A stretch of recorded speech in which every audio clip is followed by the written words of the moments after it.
আপনি যখন আপনার জীবনে অনেক বড় হতে যাবেন, অনেক উপরে উঠতে যাবেন, ঠিক তখনই হচ্ছে কিছু মানুষ আপনাকে এসে একদম ধাক্কা দিয়ে নিচে ফেলে দিবে। কেন এই কথা বলছি শেয়ার করব আজকের ভিডিওতে, আর সেই সাথে শেয়ার করব আমি ঢাকা গিয়ে কি করলাম সবকিছু। হ্যালো এন্ড আসসালামু আলাইকুম, welcome to my another video. I hope আজকের ভিডিও তোমাদের কাছে অনেক বেশি ভালো লাগবে। আজকে হচ্ছে আম্মু আর আমি ঢাকা ডক্টর দেখানোর জন্য চলে এসেছিলাম, আর এসেই হচ্ছে আমরা একটু ওয়েট করছিলাম। সকালে কোনো কিছুই খেয়ে আসিনি, সেজন্য হচ্ছে আম্মু আমার জন্য চিপস কিনেছিল। তো আম্মু আর আমি বসে হচ্ছে চিপস খাচ্ছিলাম, দেন আমরা ডক্টর দেখালাম। ডক্টর দেখাতে প্রায় আমাদের দুপুর হয়ে গেল। দেন আমরা সেখান থেকে বের হয়ে আম্মু আর আমি হচ্ছে একটু হাঁটছিলাম। আর সেদিনের ওয়েদার অনেক বেশি সুন্দর ছিল, অনেক বাতাস ছিল, হাঁটতেও কিন্তু বেশি একটা প্রবলেম হচ্ছে না। আর এত বেশি বাতাস ছিল, আই হোপ তোমরা ভিডিওতে বুঝতে পারতেছো, অনেক বাতাস ছিল।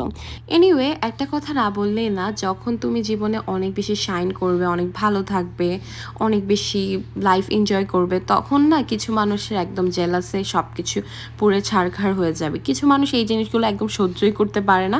মনে হয় কেন ওই মানুষটা কেন ভালো থাকবে, আমি কেন এমন না। আসলে এইসব করে না কখনো কোনো কিছু হয় না।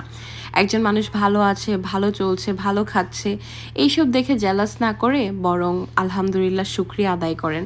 আপনারা যেই জায়গায় আছেন বা আমরা যেই জায়গায় আছি, আমাদের প্রত্যেকের উচিত আমাদের নিজ নিজ জায়গা থেকে আল্লাহ তাআলার কাছে অনেক অনেক শুকরিয়া আদায় করার। কারণ আল্লাহ আমাদের সবাইকে সবার জায়গা থেকে অনেক বেশি ভালো রেখেছে। আমরা যেই পরিস্থিতিতে আছি অনেক ভালো আছি।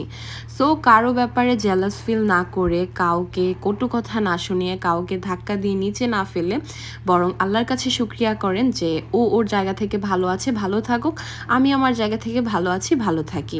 তবে আল্লাহ তোমাকেও উন্নতি দিবে আর ওই মানুষটাকেও ভালো রাখবে। আর আরেকটা কথা না বললেই না, যখনই কারো কোনো ছবি ভিডিও, সেটা খাবারের ছবি হোক কিংবা মানুষের ছবি হোক কিংবা কোনো ভালো কিছু হোক, অবশ্যই মাশাআল্লাহ আলহামদুলিল্লাহ বলে যাবেন, তবে কিন্তু আপনারও ভালো হবে। এনিওয়ে, কথা বলতে বলতে কিন্তু অনেক কিছুই শেয়ার করে ফেললাম, অনেক কিছুই বলে ফেললাম। যদি আমি ভুল কিছু বলে থাকি অবশ্যই সেটাকে ক্ষমার দৃষ্টিতে দেখবেন।